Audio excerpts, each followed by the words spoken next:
Olá, pessoal. Nós somos o podcast Líquido, Certo e Exigível. Sejam muito bem-vindos ao nosso canal. A nossa ideia é trazer experiências de pessoas que tiveram sucesso em concurso público e preparam pessoas. Então nós trazemos aqui no nosso programa professores, autoridades, concurseiros que vão falar um pouco da sua história e também para não ficar maçante. As pessoas já estão estudando há muito tempo aqui, a ideia é só tu sentar, relaxar e assistir os vídeos das pessoas que vão contar as suas histórias aí para te inspirar também. E hoje nós temos a satisfação de receber no nosso programa a professora Gisela Isaacson. Muito obrigado, professora, por estar no nosso programa e aceitar o nosso convite. Não, eu que agradeço, né, o professor Feitosa, o professor Rossi, obrigada por me chamarem.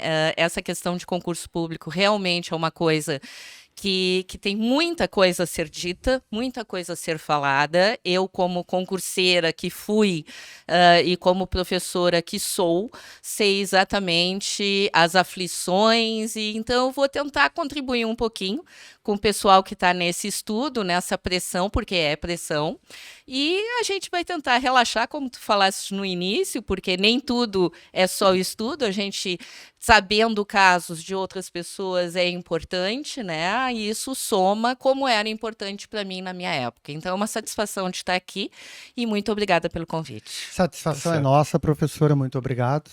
E eu vou começar te perguntando. Bom, antes vamos passar o currículo dela. Sim, importante. O pequeno currículo. Vai tomar um tempo aí, mas vamos lá, né?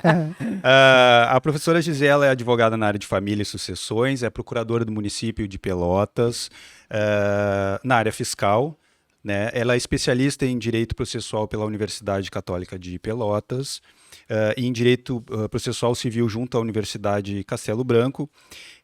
Ela é mestre em memória social e patrimônio cultural junto à UFPEL, né, a Universidade Federal de Pelotas, e doutora em Políticas Sociais e Direitos Humanos junto à Universidade Católica de Pelotas.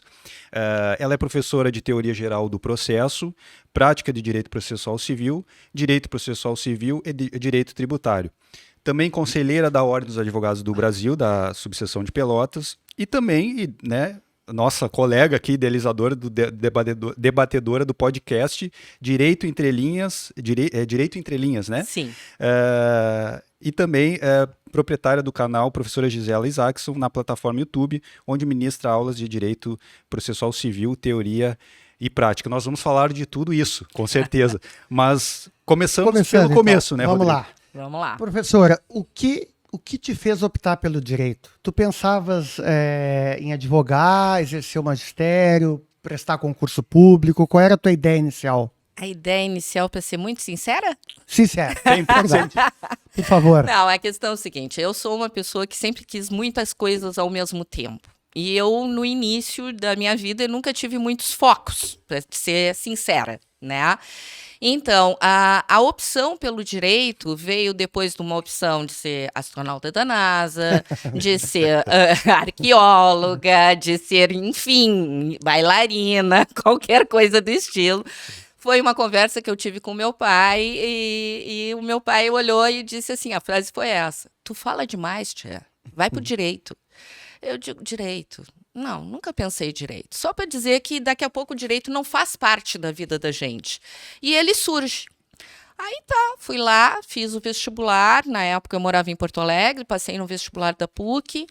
Entrei, bom, estou no direito. Ok, agora vamos ver como é que é. Porque até então eu não tinha esse foco. Minha primeira aula, Introdução à Ciência do Direito, me aparece um professor velhinho, tinha um problema numa perna, ele vinha de bengala. E eu, bom, vamos ver, né? 17 aninhos, a gente decide muito cedo a vida da gente, esse que é o problema. E aquele homem abriu a boca e era um arraso de inteligência, de poderio, de raciocínio. E eu fiquei apaixonada. Eu digo assim, tchê, é isso que eu quero. Gostei demais disso, gostei da postura dele, gostei da fala dele. Eu quero ser ele amanhã. Então, ele era juiz federal aposentado. E aí eu me interessei pelo direito e aquilo entrou na veia e aí não saiu nunca mais. Eu decidi que eu estava apaixonada pelo curso e era isso que eu queria fazer pelo resto da minha vida. E aí, nessa função, formar, aí casei, o meu marido também é da área do direito. E aí, aquele negócio, primeira ideia, vou abrir um escritório. Beleza, 22 anos na cara de criança. Lá em Abri em Já- Porto em Porto Alegre, Alegre. o negócio Complexo, é que a pessoa é meio megalomaníaca. Aí abri um escritório em Porto Alegre, tipo 10º andar, no centro, né? Sem conhecer muita gente. Tava lá o meu escritório e o Eduardo é meu estagiário, porque ele estava na engenharia, depois ele saiu da engenharia e entrou no direito, então eu me formei antes dele. Eduardo, meu marido. Sim. Aí, tudo bem, vamos lá. Claro, não entrava ninguém no escritório, né, guris? Vamos combinar. Não tinha como entrar. Aí eu fiz amizade com o porteiro, né? Porteiro é tudo de bom. Aí eu digo, não, eu levava bombonzinho. Se aparecer alguém que quiser um advogado, se eu me indica, indico. Lá pelas tantas, surgiu a minha primeira cliente, bateu na porta, indicada pelo Indicada porteiro. por ele. Óbvio. É. E aí, então, foi a minha primeira causa. Era uma causa só contra o estado do Rio Grande do Sul. Só Só. a primeira. Né? E, Honorários daqui a 20 anos. não, pior de tudo. Eu não sabia onde que me metia no negócio. Sim, também é né? complexo. E aí é um início, assim, traumatizante pra gente nessa época. Eu falo pro pessoal agora, porque o pessoal agora tem oportunidade de estágio, tem a internet. Gente, eu não tinha internet. Eu me formei em 88. Então, o negócio é assim, a arma de carregar pela boca. O negócio não é fácil. Aí saía a revista de jurisprudência do TJ, de 4 em 4 meses, as jurisprudências escolhidas por ele. STJ, STF não tinha mais pálida noção do que eles estavam decidindo. Então, era uma outra realidade total. Mas aí comecei a advogar, aí melhorou e tudo, mas aí acabei vindo para Pelotas. Aí casamos e aí pensamos, chegamos numa etapa. Os dois formados em direito, vamos fazer concurso? Vamos. Então, beleza. Aí fica a primeira dica para os casais do direito. Gente, fazer concurso com o marido ao mesmo tempo não dá. Não dá, pelo menos para o nosso ritmo não dá, né? Então, tem gente que se adapta e tudo, beleza. Para mim, não deu. Então, nós optamos. Quem faz primeiro? Eu, nessa época, eu já era professora, mas era professora de inglês. Continuava com o escritório, que estava indo, direito de família, ok. E o Eduardo, então, parou tudo para ele estudar para concurso. E aí ele estudou, fez a escola do Ministério Público e depois sentou-se numa bergère que eu tenho até hoje na minha sala, com uma lâmpada, e estudou. É que na nossa época era ou tu lê o livro ou tu lê o livro. Não tinha tecnologia. Não tinha videoaula, não tinha Nada resumo, disso. lei seca, tu não sabia o que era isso. Tu sentava e lia, de cabo a rabo, tá? Então, eu li coleções completas, assim, né? No caso, Washington de Barros Monteiro, em Direito Civil, aí eu li lá, de repente, todo Humberto Teodoro Júnior em Processo Civil, lia completo, né? Damásio de Jesus em Direito Penal, e assim, a gente ia, Torinho Filho em Processo Civil, da primeira página à última. Era assim que a gente estudava, era pesado, né?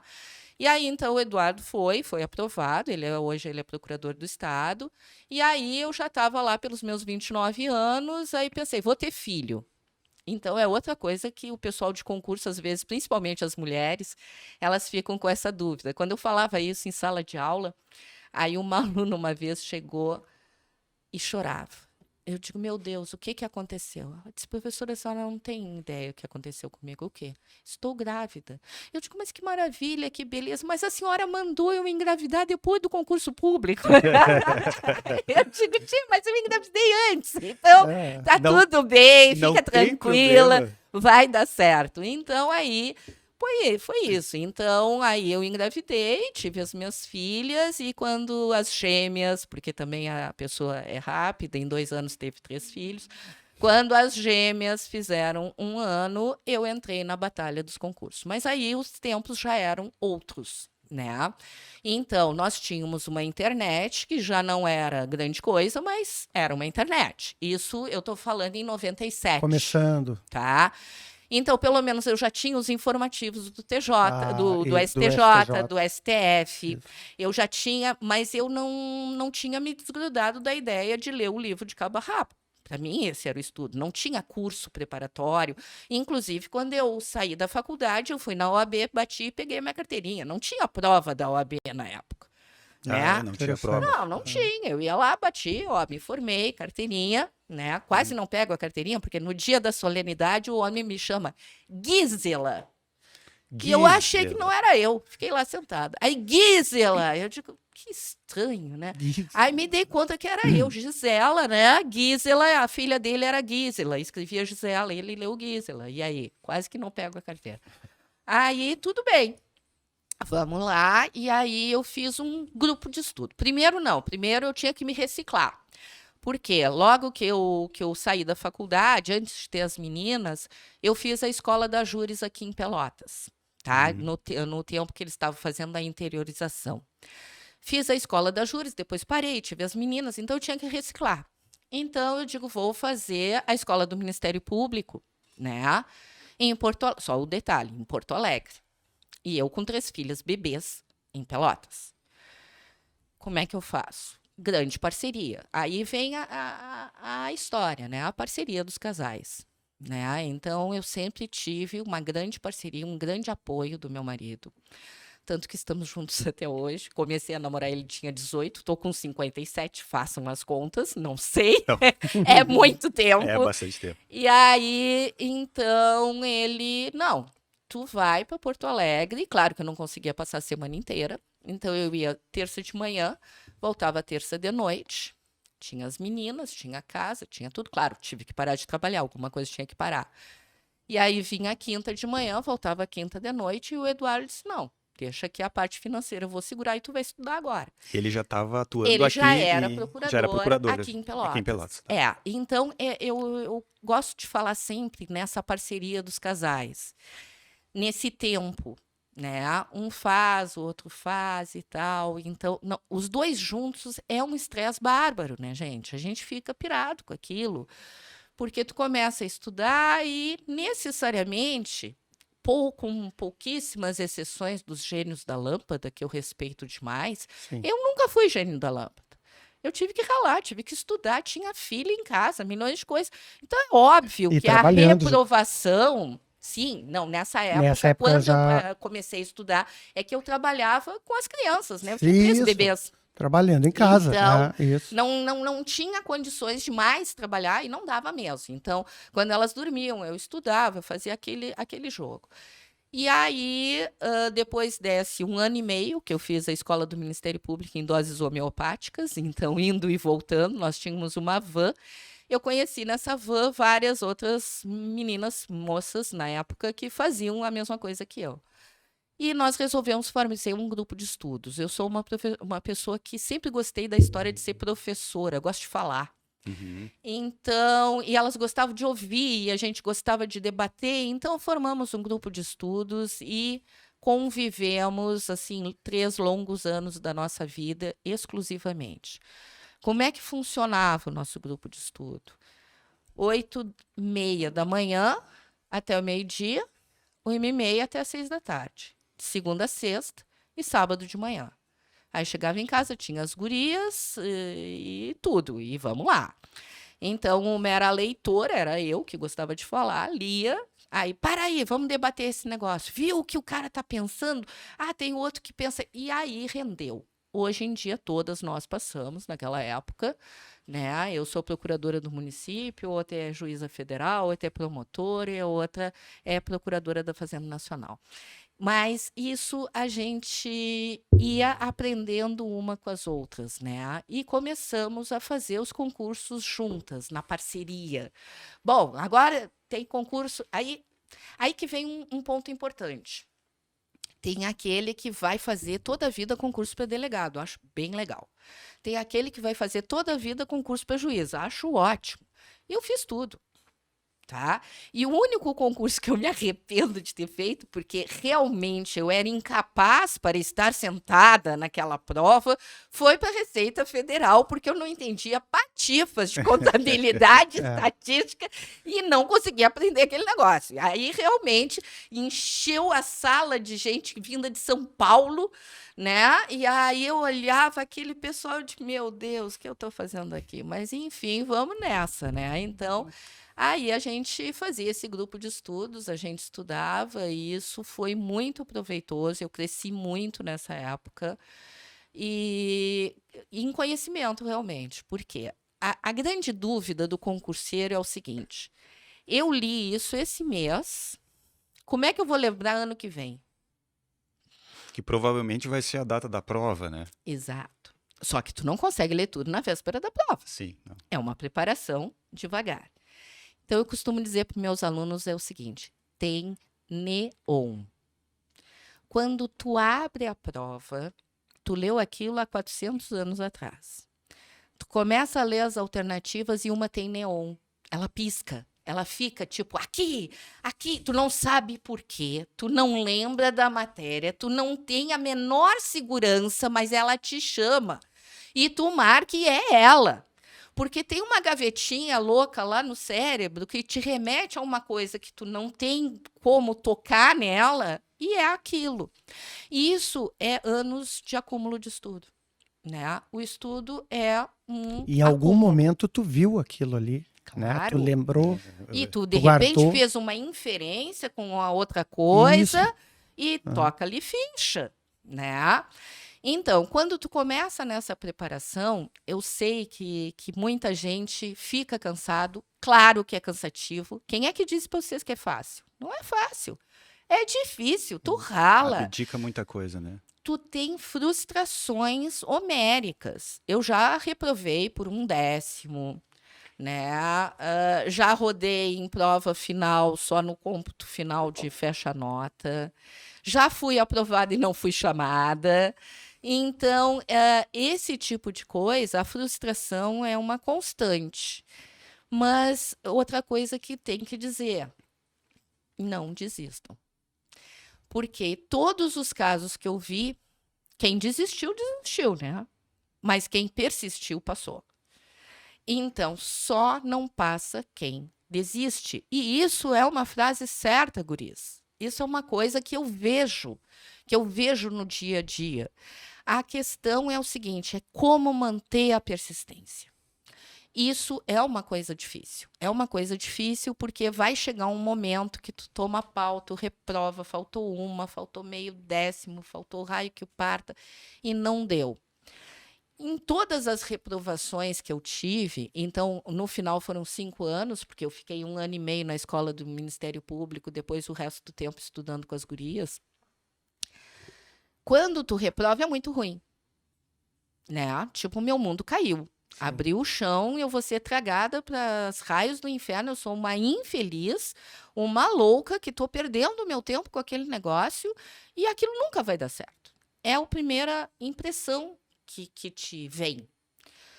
Aí eu sempre pensei assim: bom, é lógico que eu não vou poder sair saltitando depois de uma reprovação. Sou louca, mas nem tanto, tá? Eu vou me permitir sofrer 5 minutos.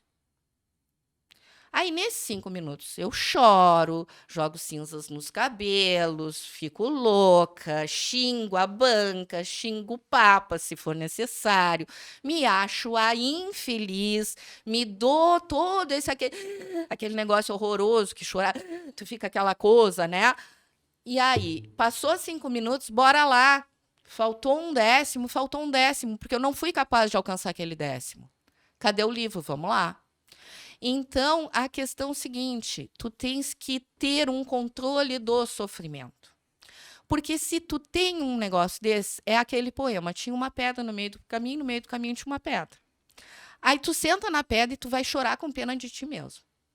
Tu vai aonde? Chuta a pedra, passa por cima da pedra, contorna a pedra, joga a pedra na cabeça de alguém, se tu quiser, mas não senta na maldita pedra e fica com pena de ti.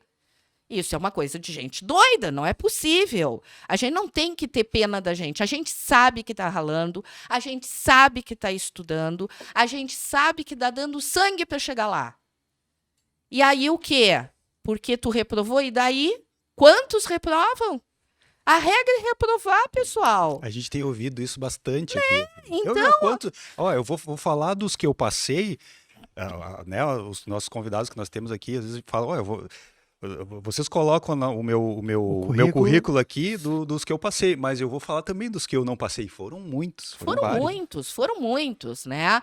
Com todas essas coisas ruins que vêm de uma reprovação. Lógico, teve um tempo lá que eu fui parar no psiquiatra, né? Faz parte, né? Tem que se analisar. Não, é que eu sempre fui uma pessoa que sempre estudei muito, né? Eu gosto de estudar, sempre estudei muito, mas eu não sabia lidar muito bem com a reprovação, porque eu sempre passava. Eu estudava, passava. E aí eu encontrei um muro na minha frente, que eu estudava, e eu dava de cara no muro. E isso é difícil para tu elaborar. Então, fiz análise sim, fiz 7 anos de análise durante essa época. Eu acho fazer análise independente de concurso público uma maravilha para qualquer pessoa, em qualquer circunstância. Eu acho que aquilo é uma coisa que ajuda, te dá estrutura. E uma dica, pessoal, pelo amor de Deus, não fala com o pessoal que não é concurseiro. Corta da tua agenda. Não olha na cara. Por quê? Aí vem a criatura lá da, sei lá, agronomia, vem lá da veterinária, vem lá da medicina e diz assim: "Quê? Tu não passaste ainda?" Aí tu é a burra com chapéu e tudo, né? Tu te sente horrível, porque ele não sabe o grau da dificuldade, ele não faz aquilo por maldade. Mas ele não entende o grau de dificuldade, de pressão, de medo, de angústia, de noite sem dormir, de choro que tu atravessa para chegar ali e ser reprovada de novo e ter cara de pau de continuar insistindo, porque aquele é o teu sonho. Então, essas pessoas, sobretudo da família, às vezes, as pessoas mais velhas, coitada, eu tinha horror da história do coitado. Coitada da Gisele, estuda tanto, ainda não consigo. Eu não sou coitada, até logo passar bem, tá? Coitada de mim, que pensa um negócio desse de mim. Não sou coitada. Eu vou chegar, porque eu sei que eu vou chegar. Só que eu reconheço que é difícil. Aí tem aquela história não, só tá estudando para concurso. Adoro. Só tá estudando para concurso. Adoro. Não, tu é o vagabundo. Né? Tu só tá estudando para concurso, meu. E aí, como tu só tá estudando para concurso, de repente chega alguém, tu faz isso para mim, porque hoje eu não tenho tempo, eu trabalho. Tu só tá estudando, né? Não, até logo, passar bem. Esse é o meu trabalho. O concurso acabou se tornando um trabalho sério que a gente investe. E eu costumo dizer para os alunos, eu digo assim, gente, sem sacrifício não dá. Aquele que quer entrar nesse mundo maluco, que quer continuar com o chopinho no final da tarde, com a baladinha não sei o quê, gente, não rola. Isso é uma coisa ruim de dizer, mas tu acaba não tendo vida. A vida aquela que todos levam. Mas só faz o seguinte, pensa na vida que tu vai ter depois. Tu vai abdicar de algumas coisas por um tempo. E é X. E é momentâneo. Mas a tua vitória vai ser pro resto da vida. Pro resto da vida. E se for pensar do ponto de vista da tua vida inteira, 5, 6 anos é muito pouco. Não é nada. Nada. Não é nada. Quer dizer, tem que arregaçar a manga e tem que fazer. Não tem fórmula mágica. Não tem alguém com varinha de condão e tu vai chegar lá. Né? Então, existem certas coisas, assim, para concurso, que eu acho que interessa aqui, que eram... Tu desenvolve certos rituais, né? Porque, claro, tu tá uma esponja, tu quer passar no negócio. Se alguém te diz que tu tem que entrar pulando no pé só direito, tu vai entrar pulando no pé só direito, porque tu vai entrar nessa que aquilo é imprescindível para que tu passe, né? Então, tem algumas dicas extra livros. Porque o concurso é o seguinte, 98% é estudo e relação. mas tem a maldição dos 2% de sorte. Porque existe isso. A sorte de cair o que tu mais sabe, a sorte de cair o livro que tu leu, a sorte de tu estar bem de saúde no dia do concurso, né? Eu já vi coisas Tu tem que demais. ter sorte, mas para ter essa sorte, tu tem que pagar um pedágio, como disse um dos nossos entrevistados, o doutor Eduardo. Né? Pagar Tem um que pagar um pedágio. pedágio. Qual é o pedágio? O que tu falou. Estudar, te dedicar e abdicar de coisas. Abdicar. Então, são os 98% de estudo que vão te levar. Mas tu tem o raio dos 2% de sorte ali, que às vezes dá errado, né? Mas, enfim, faz parte da vida, né? Então, não adianta. Então, a minha preparação é o seguinte. Eu estudava, feito louca, diariamente, essa função toda, com grupo. E aí, uma semana antes, eu já tinha, nessa época, os santos informativos. Então, uma semana antes, eu fechava todos os livros, porque eu estudava por os livros, fechava todos os livros, me sentava e lia informativo. Porque na primeira prova, a prova de cruzinha, cai muita coisa de decisão atual.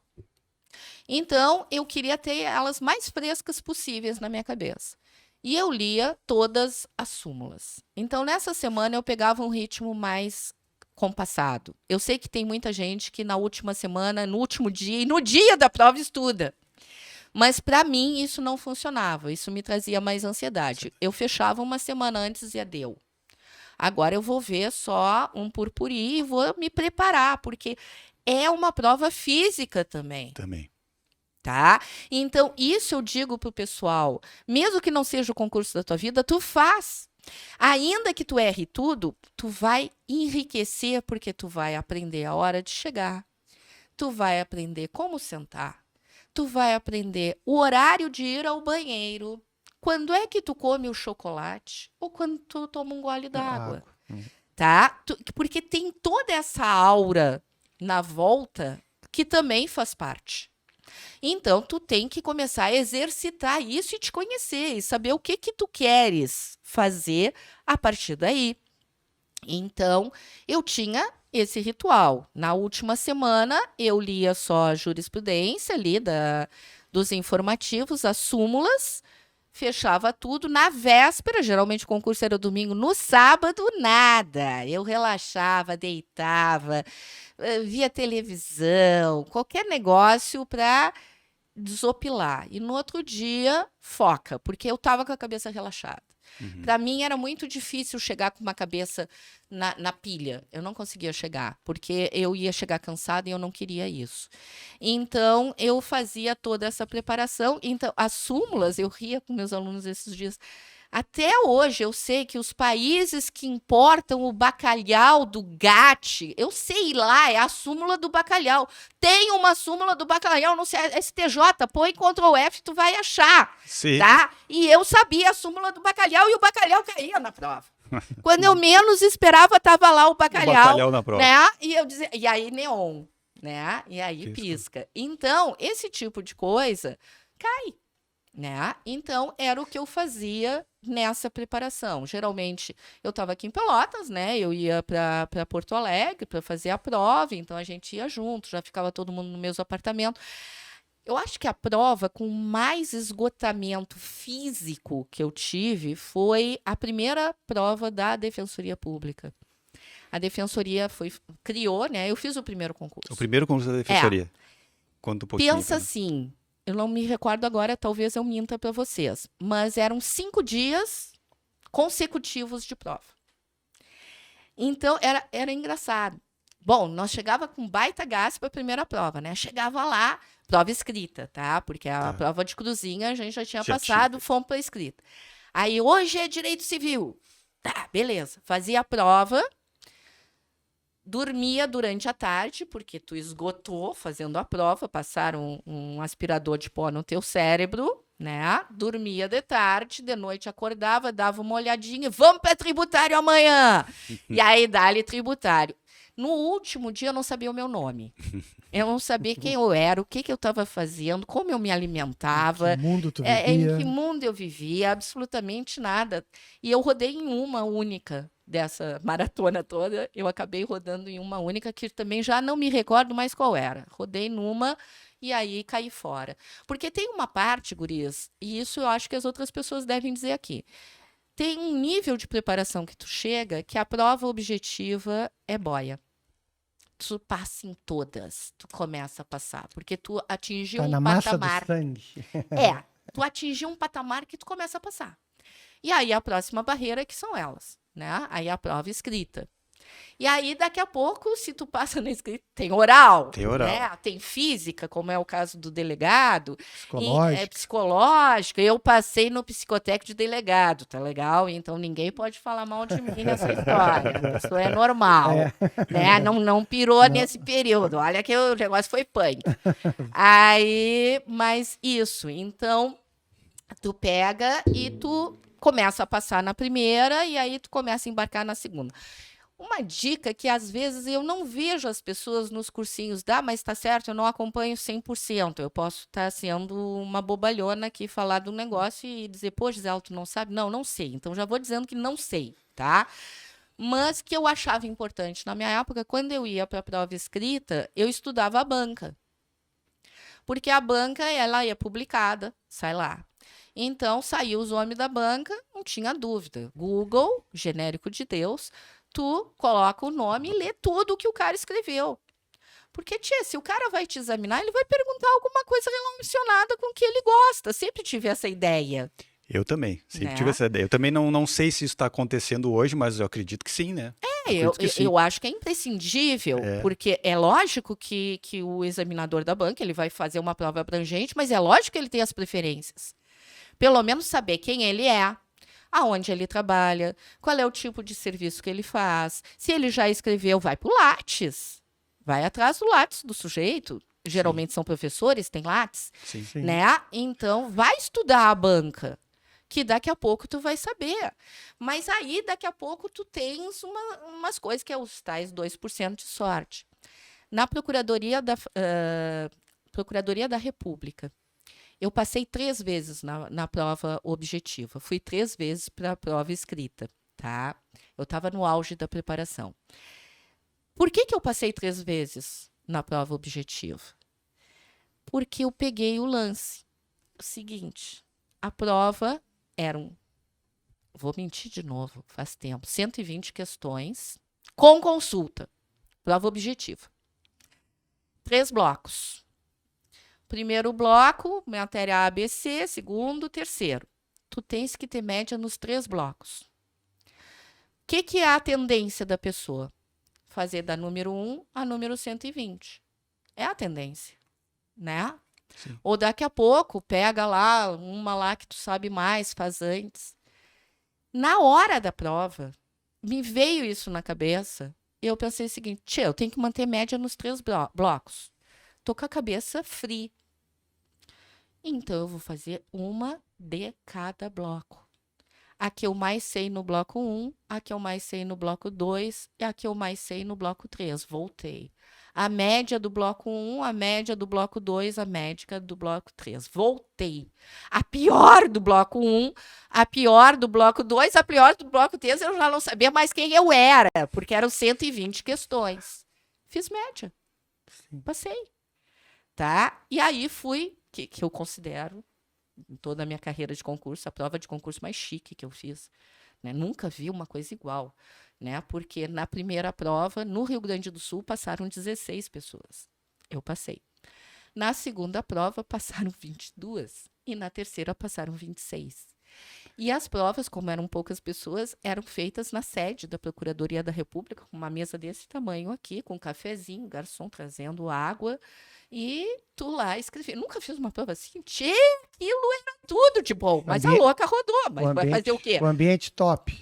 Tô péssimo. uma péssimo. Eu acredito que seja o concurso mais difícil do país. Eu acredito. Procuradoria da República. Mas depende da tua preparação. E aí, então, em todas elas, eu rodei sempre numa matéria. Eu passava notas. Mas eu nunca vou me esquecer de uma, né? Porque, claro, passa tempo, a gente esquece, né, gurias? Não me lembro mais quais eram as matérias. Mas eu me lembro de uma em especial, porque eu sou professora de processo civil. Sim. E eu rodei em processo civil. Por quê? As questões eram 4 questões 3 curtinhas e a quarta era a questão, aquela que valia 6 pontos. Aí eu chego lá, eu abro a prova e dizia assim: disserte sobre a tutela inibitória. Meus amores, inibida fiquei eu. Eu não fazia ideia do que era aquela pomba. Eu não fazia ideia, eu não sabia. Eu digo, mas que droga! Essas perguntas curtinhas é para quebrar mesmo. Disserte sobre o tutela inibitória. Eu- O que é tutela inibitória? Porque não tem para onde fugir. Aí a pessoa não deixa nada em branco, né? Porque ela tem muita prepotência dentro de si, vá que colhe, né? Sim, Aí tem vai, que tentar, não, já que tá ali, tem que aí tu tentar, tem que né? improvisar, tu tá lá, né? O homem trazendo aguinha e café, tu vai, eu tenho que fazer alguma coisa. Aí saí lá, falei do poder geral de cautela do juiz. Putz, nada a ver, nada a ver. Quando eu saí da prova, saí naquele trauma com a minha colega essa, que hoje é juíza federal. Ela também não sabia. Os próprios procuradores da República que estavam cuidando, ninguém sabia o que era tutela inibitória. As pessoas se olhavam e a gente tinha que responder. Nós saímos dali direto, Livraria Saraiva, Shopping Iguatemi. Pesquisar. Sentamos no chão da Saraiva. Tchê, todos os livros de processo civil vêm. Ninguém falava de tutela inibitória. Nós, putz, mas o que é isso, tchê? Como é que existia em todo o Brasil um único livro, uma monografia do Marinoni sobre tutela inibitória? Aí fica aquela coisa, né? Não é uma questão É para a questão da sorte. a questão da sorte. É Tu a entende? pessoa que leu o livro foi a que acertou. Meu grande amigo que estava fazendo comigo, que hoje é procurador da República, sou comadre dele. O desgraçado tinha lido o livro do Marinoni. O único da turma. Mas eu tirei um redondo 0, lógico. E aí não passei, lógico, né? Mas então tem isso. Pode surgir esse tipo de coisa. Só que pega a ti e pega a galera do Flamengo, né, gente? Vamos combinar, pega todo mundo. Então, é isso. É essa persistência, é essa não desistir. Perseverança. Né? Perseverança. Tu tem que pensar o seguinte: o que eu quero? Essa é a pergunta-chave. O que eu quero para minha vida? Eu quero abrir mão de absolutamente tudo para passar uns 4, 5 anos fazendo só isso e depois ficar legal dentro daquilo que eu quero? Ou, não, eu não topo abrir mão disso, livre-arbítrio, né? Não topo abrir mão disso, vou procurar outra coisa. Tá bom. É simples. Tranquilo. Não, Faça a escolha. Ser um concurso público, ser concursado, não é assim também. Tu pode estar advogando na advocacia privada e ganhar muito mais. Tu entende? Porque o concursado vai te dar aquele salário, né? Que tem o teto do Supremo ainda. O teto do Se Supremo. tu bate no teto, tem que devolver. Tem que devolver. eu tô querendo chegar nesse ponto. Eu mas olho tá o difícil. o teto tá meio em cima, mas tá bem longe Tá de longe mim. esse mas teto. a gente olha pra ele. A gente olha. A gente olha Mas pra Com carinho, a gente olha com carinho. Com né? carinho, Tá com longe. carinho. Tá longe, tá bem Tá longe. longe, mas a gente sabe que ele tá lá. Isso. Né? isso. E tem alguns réis mortais que chegam Que lá, que chegam. não é o meu caso, mas alguns E chegam. uns ultrapassam. Mas tem que voltar. Mas aí tem Mas que voltar, é Volta, uma segurança, né? Isso. Aí se tu vai pra advocacia privada, daqui a pouco tu vai ganhar muito mais que o teto do Supremo. Né? Vá que. Vai ter, né? Vá que. E tem. Né? Tem. Acontece. Tem, acontece. Então, esse tipo de coisa, tu tens que responder essa pergunta. O que eu quero? E no momento em que tu decidir o que tu quer, fecha o olho. Fecha o olho. Remédio ruim, a gente fecha o olho e toma, né? Sim. Então, é fim. É pra curar o teu mal e te dar uma saúde de novo. Uma saúde dentro daquilo que tu queres. Então, isso tudo é muito importante, dependem das decisões pessoais. E para mim, um concurso que me ficou muito marcado foi o único concurso que eu tive que me desafiar de uma maneira que não seja o desafio intelectual. Porque, claro, quando a gente é concurseiro, a gente está sempre sendo desafiado intelectualmente. Tu tem que ir lá fazer a prova e acertar a prova. Marcar a alternativa certa, responder certinho. Tu tem que fazer. Então, esse é um desafio intelectual. Mas o concurso de delegado tinha um desafio físico. E, olha, eu confesso para vocês que esse eu pensei em desistir várias vezes. porque admiro horrores quem acha que corre e solta tal do não sei o quê, A endorfina. e aquilo dá um barato das estrelas. A minha tá ausente, quebrada, nunca apareceu, tá? Me dá uma exaustão, fico com vontade de socar o olho do primeiro que passa na minha frente. Eu fico numa irritação que tu não tem ideia. E aí fui. Passei na primeira prova. Sabe aquele que tu passou, mas doeu. Passei na primeira prova. Já tá pensando. Sentiu? Aí tu sentiu o baque, É. né? Aí eu digo, putz, tem prova física. Eu era da dança. Sempre dancei, dança contemporânea. Dançava aqui em Pelotas, um grupo de dança e tudo. Então, a pessoa que é da dança é mais lúdica, né? Gosta daquela coisa, do desenho, do corpo, do não sei o que e tal. Treinamento para a prova de delegado é treinamento de ratinho de laboratório. Tu tem que andar na corrodinha aquela e, né? Aí eu chamei a minha professora, que hoje ela é falecida, mas foi minha grande parceira, minha grande amiga, Berê Firossoto. Eu chamei a Berê e disse, Berê, eu tô com uma empreitada, eu tenho que fazer a prova física de delegado, tu me treina? Porque ela era professora de educação física. Ela disse, tu tem certeza? Eu disse, tenho. Tu me treina? Treino. Bora lá.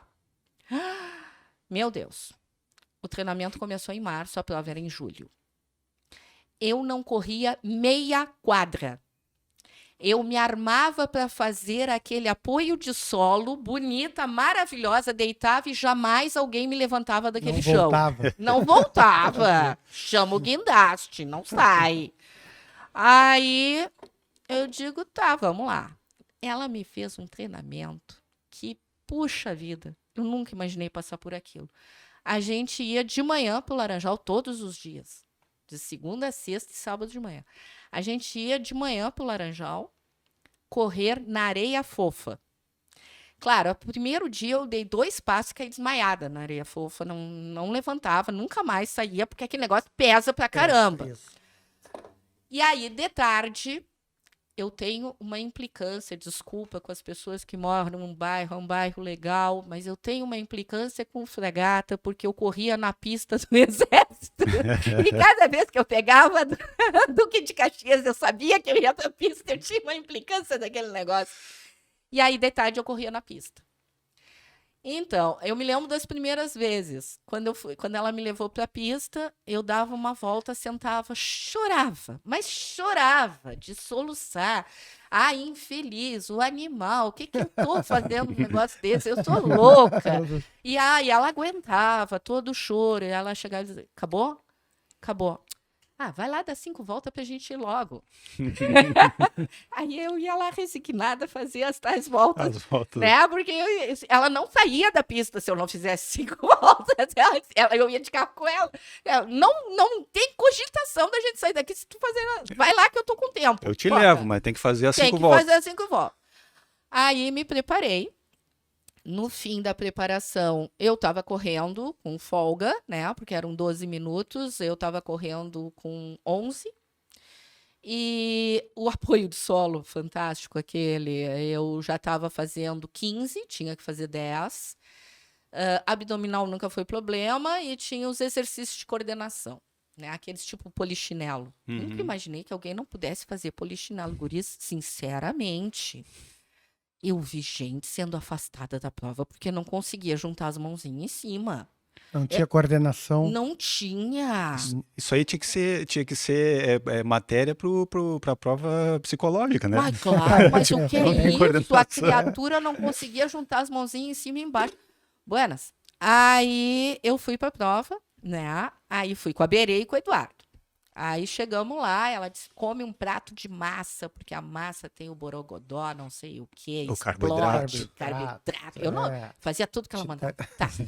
Cheguei lá, eles não puderam entrar, ficaram na rua. Aí eu cheguei lá, vamos pra corrida. Início era corrida. Eu digo, tá, vamos lá, vamos enfrentar. Tô aqui, vamos enfrentar. Aí eu peguei lá, a colega do lado, botei a mão, me alonguei, a guria não gostou que eu estava usando ela para me alongar, mas Apoio. enfim, vamos nessa. Estamos tudo na parceria aqui. Era um bloco de 8 mulheres, eu acho. Aí, largada, né? Tá. Saí de pau, mas de pau, gurias. Tinha uma guria que ia na frente e eu ia acompanhando a guria. Dei 3 voltas de pau. Na terceira volta, sabe um grito que sai das entranhas? É uma coisa que eu nunca passei nem num parto. Nunca passei por aquele grito. Era uma coisa maluca. De desespero, porque eu achei que eu não ia conseguir. E aí, o Eduardo e a Berê quase morreram lá na rua, porque eles ouviram, né, que eles estavam acompanhando de longe. Aí eu meio que fechei o olho, assim, deixei meio entreaberto, tipo, vamos lá, Gisela, agora tu não vai parar. E aí eu só enxergava quando eu tinha que dobrar, né, a pista. E aí eu corria, dobrava, né, aquela coisa. Fui indo, quando eu tô chegando na chegada, tem o policial que estava cuidando lá a prova, me toca um apito, desgraçado. Eu perdi. Ele tocou o apito. E aí eu fui parando, né? Me sentindo a última das pessoas da face da terra. Quando eu olhei, o homem gritava: vem! O apito falta 1 minuto só! Ainda tá no tempo, vem! E eu... tchá! Bom, passei pelo homem voando, me joguei na grama, deitada, babada, enlouquecida. Acabou. Passei. Vamos pro resto. Aí fui lá, fiz o tal do apoio de solo, vi as pessoas irem embora lá no polichinelo. Até hoje eu não entendo aquilo. Não sei, ir embora no polichinelo. Aí passei, fui lá pro psicotécnico, né? Fiz o psicotécnico. É uma pressão maluca aquele psicotécnico. Foi de manhã e de tarde. É horrível. Eu fiz também. Muito punk. É horrível. Eu fui o último a sair e eu saí da prova e disse, tá, rodei. Não sei nem o que aconteceu aqui. Não sei o que aconteceu. Não tem como saber, né? Não tem, sabe, não só tem. vai saber Porque como é que tu vai saber se momento tu do desenhou resultado. o palito direito? É. Ah, tu desenha palitinho, tá? Lá, para, agora teu. E era tudo assim, né? Isso, Tu largava a caneta, parecia que dava choque. Agora é outra coisa. Aí as manchas, aquelas famosas. As manchas, até aquele Tu também, viu o as G. manchas? Eu já não estava mais vendo nada. Não, as manchas é o seguinte, né? Tu não pode ver nada que não pode ver. Ah, tá. Né? Pois é. Pois é, eu quero saber quem é que não viu. Eles te induzem. Não, e tem aquele o G38, opa, desculpa, G38, G39, que tu começa, tu completa as figuras, só que começa legal, né? Sim. 3 coisinhas, o que é a próxima? É um quadrado. Claro. Tá, e tu vai indo, quando chega no meio, tu já não sabe mais se é pra cá, se é pra com lá. tempo. Com tempo, sim.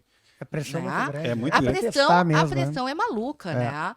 E aí, fiz lá, saí, e depois tinha mais uma entrevista com uma psicóloga. Fui pra entrevista, beleza, já passei pelos piores, entrevista com psicólogo, 7 anos de psiquiatra, não. É tranquilito, no máximo, não tem Vou que dar me um preocupar. nó nessa psicóloga aí. Tô lá sentadita, esperando, abriu a porta, saiu um candidato correndo de pau, com a psicóloga correndo atrás. Meu Deus. E eu olhando aquilo, eu digo, meu Deus. Eles foram correndo até o estacionamento, o rapaz gesticulou, ela argumentou, e o rapaz foi embora. E eu olhando. O que vai acontecer comigo que acontece agora? dentro dessa sala aí? Né? Então já imaginei, assim, a história aquela da boneca, aquele né, Sim, assassina, alguma coisa assim. Vai acontecer alguma coisa. Não, tranquilo, cheguei lá, respondi as coisas e tal. Claro que eles querem te testar, claro que para ser da polícia tem uma série de requisitos que tu tem que saber, critérios, mas nada fora do padrão. Né? Então foi tudo bem e tudo. Fiz prova oral também, foi um inferno a história da prova oral, porque eu estava super preparada, me achava super preparada, era direito penal e processual penal, 2 bancas. E aí eu cheguei no direito penal e sorteei o maldito ponto. Fale do crime de respeito aos mortos. Coisa que cai toda hora em prova, Meus né? amores, eu não sabia nem que existia esse crime. Tá? E aí eu digo, bom, vamos lá, fale do crime de respeito, não vou ter que falar. A senhora tem 15 minutos para preparação, chá comigo, vou preparar. Sentei lá, abri o código para conhecer o crime. Eu não sabia qual é. Eu digo, como é que eu vou falar dessa pomba? Eu vou fazer toda um link com a parte geral do direito penal. Então, sujeito ativo, sujeito passivo, interesse protegido. Fiz tudo. Agora não me lembro mais de direito penal, mas eu era boa em direito penal. Mas aí fiz todo esse negócio, né? E na época... Era antigo, né? Era um gravador. Sabe aqueles que faz claca, claca? Aham, sim. Aí eu sentei ali na banca, o homem olhou e disse, a senhora está pronta? Sim, perfeito. Nada, era o que eu sabia, era aquilo, né? Eu sentia ali. Aí ele, então, agora, claca, claca. E eu, parará, desempenhei tudo. Aí ele, acabou? Sim, acabou. Todo o meu raciocínio a respeito do crime de respeito aos mortos, eu falei. Aí ele disse, agora vamos lhe fazer perguntas. Pois não, estou aqui para as perguntas. Desenterrar uma múmia é crime contra o respeito aos mortos? Olha, eu te juro que eu tinha vontade de rir e chorar ao mesmo tempo. Como é que eu vou saber da múmia, minha filha? Meu filho, não me cansa com a múmia. E o negócio é o seguinte, ele estava lendo a múmia no Mirabete. Porque nem ele sabia perguntar do crime e respeito aos mortos. Ele abriu o Mirabete na minha frente, o pessoal de agora não sabia o Mirabete, mas Mirabete era o Código de Processo de Penal comentado. Ele abriu o Mirabete ali no negócio e tascou a pergunta do Mirabete. Nem ele sabia, não tinha nem ideia. E gostava mas gostava de perguntar sobre morto. Pelo amor da santa, tanta né? Coisa boa para perguntar no Código Penal, veio perguntar sobre morto. Depois. Aí eu digo, sim, claro, a múmia tá morta, lógico. Não era. Não era. Não. Fiquem sabendo que mexer em múmia não é crime. Não é crime de respeito. Não, isso vai ficar para tua eternidade. Não é crime de respeito aos mortos, porque ali o sujeito protegido é a família da múmia, da múmia quanto. Ó, pessoal, fiquem ligados aí. Fiquem ligados nessa dica aí. Fica a dica. Ó, fica aí. Aí, quando ele fez claca, claca, desligou e eu tive que falar. Aí eu olhei e disse, olha, desculpa falar para os senhores, com todo o respeito que eu tenho aos senhores, mas eu preciso falar, que eu tenho esse defeito, eu falo, né? Eu tenho esse problema, porque parece efervescente, eu tenho que falar. Aí eu disse, eu estaria muito preparada para falar de homicídio, infanticídio, aborto, lesão corporal, estelionato, qualquer negócio. Mas vamos combinar que crime com respeito aos mortos, os senhores são professores e eu garanto que nas suas salas de aula os senhores nunca abordaram esse tipo de crime. E tanto não abordaram que leram as respostas no Mirabete. Com a graça de Deus, Nosso Senhor Jesus Cristo, eles começaram a rir. Porque eu achei que eu ia levar uma cadeira pela cabeça. Tá? Eu passei com 9,5. Errei a múmia. Errou a múmia. Tá, mas a múmia valia... Mas nunca mais errarei a múmia. Ah, não. Hoje em dia... Não. Ninguém, pessoal, não erra a múmia. A múmia é o canal. Tá? Então, Então, acabei não me tornando delegado para acabar a história, porque eu passei em 80º lugar, 80, e chamaram na época 50. E aí expirou o concurso. Então, sim. Esse tipo de coisa ocorre. Claro. Ocorre, né? Então, tu tem que estar preparado para esse tipo de coisa. Sim. Dá frustração, dá. Mas acontece toda hora, gente. Não é uma coisa assim surpreendente. E quando tu menos espera, surge de um lugar que tu não sabe de onde saiu o teu concurso. Pois é, eu queria que tu falasse um pouco disso, sobre como é que é a rotina aí do procurador do município, né? Porque, claro, a gente está falando para vários concurseiros, né? Uhum. Então, assim, são carreiras muito interessantes, né? E a gente queria que tu falasse um pouquinho sobre como é que é a tua rotina, o que vocês lidam, assim, qual é o... Certo. Então, olha aqui, a gente tem que fazer aquela ideia dos cargos, né? Nós temos os advogados públicos. Então, dentro dos advogados públicos, nós temos os procuradores do Estado, os procuradores do município, os advogados da União, os procuradores da Fazenda Nacional e os procuradores federais. Esses são os advogados públicos. A parte disso, ainda tem a Defensoria Pública, que não deixa de ser um advogado público, para atender a população, tendo em vista o acesso à justiça. E não tem os advogados de estatal, não? São os federais. São os federais. São Ah, os tá federais. englobado os Tá federais. englobado. E aí, então, aí estão os quadros das procuradorias. Então, as procuradorias, qual é o objetivo? Defender o ente que está ligado, Sim. né? A Procuradoria do Município, claro, defende o município em todas as demandas e também ajuiza as ações a favor do município. No caso, eu faço parte da área fiscal, então 20 anos de direito tributário na minha vida, né? 20 anos na área fiscal, ajuizando execuções fiscais para a cobrança dos tributos municipais, defendendo dentro de ações tributárias que vêm contra a Fazenda Pública. Então, essa é a minha função. Hoje, na Procuradoria do Município, nós estamos especializados em 3 áreas, 4, na verdade, 4 áreas. A área fiscal, que faz toda essa... é o cofre, vamos dizer assim, que entra o dinheiro no cofre. Temos a área de pessoal, que lida com os servidores, que lida com os empregados públicos, enfim. E temos a área dos processos administrativos disciplinares, que também lida com os servidores com alguma infração disciplinar, alguma coisa assim. Nós somos os juízes, vamos dizer, dos processos administrativos disciplinares, né? E Na vocês esfera estão administrativa. trabalhando entre quantos procuradores? Hoje nós somos 22 procuradores. 22. E o concurso expirou agora no final do ano passado. Não, em março do ano passado. Expirou o concurso, o último concurso. Inclusive. Então quer dizer que É... vai pintar concurso. Tá aí, pintando gurizada. concurso aí para procurador do município de Pelotas, hein? É. Então, pelo menos é a nossa vontade.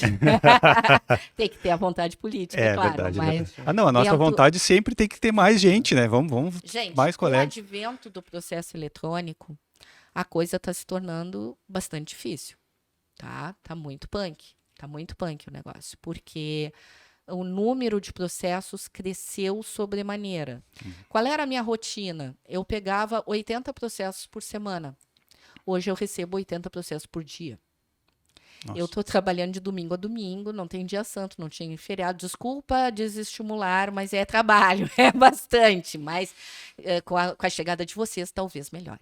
Então, realmente está muito corrido tudo, porque a digitalização foi isso, é um boom. Entra processo na minha caixa no domingo, no sábado, de momento. noite, Não de tem hora. madrugada. Não tem hora. Não, o cara não né? vai lá no fórum, lá no horário de expediente, ó, tá aqui o processo. Não existe mais existe isso. mais horário de Não expediente, existe mais né? isso. E aí as procuradorias fazem essas funções. Então, particularmente, eu gosto muito de ser procuradora do município e sempre gostei, porque me dá uma facilidade que as outras procuradorias não têm. Eu posso advogar. Eu não tenho Isso é bom. dedicação exclusiva. Tá? Então, eu atuo na procuradoria e tenho o meu escritório Pode manter o particular escritório. na área de direito de família, que aí eu escolhi uma área que era a minha área de origem, que quando eu abri meu escritório lá no início era o que eu fazia, e é totalmente diferente do que eu faço dentro da procuradoria, porque eu também não posso misturar as ideias. Então, no caso, na minha carteira da OAB, eu tenho o impedimento de advogar contra o município de O Pelotas. município, o ente que... Fora isso, eu posso patrocinar, fazer qualquer causa ali, e aí então eu me dediquei ao direito de família, que fica bem Bem distante, né? afastado, Nada- que não nada a tem ver com a matéria. absolutamente Não tem nada a ver É. com a matéria, foi uma opção que eu tive depois que minhas 3 filhas se formaram em direito. Então eu digo, não, vamos abrir um escritório, vamos cuidar do escritório, e a partir disso eu sou uma pessoa que não tenho muito paradeiro, né? Eu gosto muito de dar aula, é uma coisa que me faz muito bem. Então, há um tempo atrás eu abri esse canal no YouTube. Ah, isso a gente queria que tu falasse disso, sobre o Fala canal um pouquinho do teu canal e sobre no YouTube. o podcast e o canal, né? Isso, Tá. e agora temos uma mentoria jurídica. Mentoria jurídica. Isso. Fala Então, para nós, fala para nós. Estamos aí. Então, no caso, o canal do YouTube é canal Professora Gisele Isaacson. Convido vocês a passarem por lá. Então, são aulas de direito processual civil, prática, teoria. E esse canal me é muito caro. Eu gosto muito porque eu me comunico com o pessoal de todo o Brasil. As pessoas perguntam, eu respondo sempre, sempre respondo. Até já fiz parcerias com advogados fora de Pelotas para trabalhar em processos em conjunto através do canal. Que legal. Então, hoje ele está com 1.700, mais ou menos, seguidores. Então, é uma coisa que eu gosto de fazer, é uma maneira de dar aula e tentar atingir o maior número de pessoas, que era o meu objetivo. O podcast surgiu de uma ideia da minha estagiária, que ela sabia do canal, e um dia ela chegou e disse, por que não faz um podcast? E aí eu confesso agora, de voz para todo mundo, eu não sabia o que era um podcast. Não tinha ideia. Aí fui estudar, né? Estudar onde? No Google. No Google, claro, claro. E o É o YouTube também. genérico, né? Genérico de Deus é Google. Aí fui lá, chamei a minha sócia, eu trabalho com uma sócia no escritório, eu digo, Ana, vamos fazer um podcast? O que é isso? Eu digo, pois é, eu também estou com esse problema. E aí começamos a dar as pinceladas do direito entre linhas.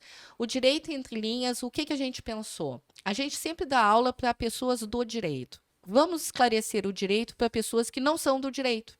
Que ótimo. Na área de família.